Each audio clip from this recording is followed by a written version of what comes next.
Tribun Gayo.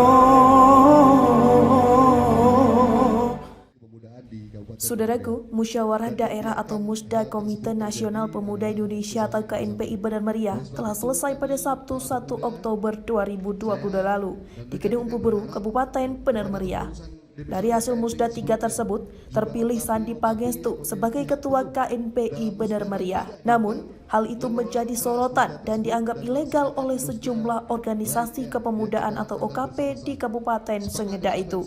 Salah satu tokoh pemuda, Muhammadin Syah, menganggap Musda tersebut dilakukan secara sembunyi-sembunyi dan tidak melibatkan OKP di Kabupaten Berhawa Sejuk itu. Pihaknya menyesalkan sikap Ketua KNPI Aceh yang ikut hadir dalam Musda tersebut. Ia menyebutkan kehadiran Ketua KNPI Aceh dalam Musda yang tidak melibatkan OKP justru menambah citra buruk KNPI Aceh selama ini. Muhammadin Syah menambahkan, KNPI seharusnya menjadi pemersatu OKP di kabupaten, bukan malah sebaliknya.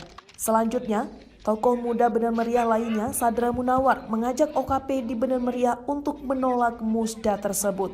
Ketua KNPI Aceh Wahyu Saputra kepada Tribunnews.com pada Senin 3 Oktober 2022 mengatakan, kehadirannya didasari undangan untuk menghadiri dan membuka acara Musda 3 DPD KNPI Benar Meriah.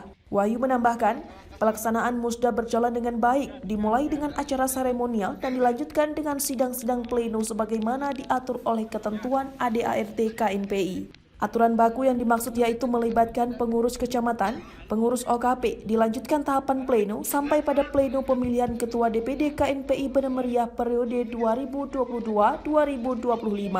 Ketua KNPI Aceh juga menegaskan terkait mekanisme pelaksanaan Musda 3 DPD KNPI Benar Meriah, baik mengundang dan mengikut sertakan seluruh OKP dan pengurus kecamatan adalah kapasitas dan tupoksi DPD KNPI Benar Meriah, bukan domain DPD KNPI Aceh. Dari Benar Meriah, Ramadhani, Tribun Gayo TV.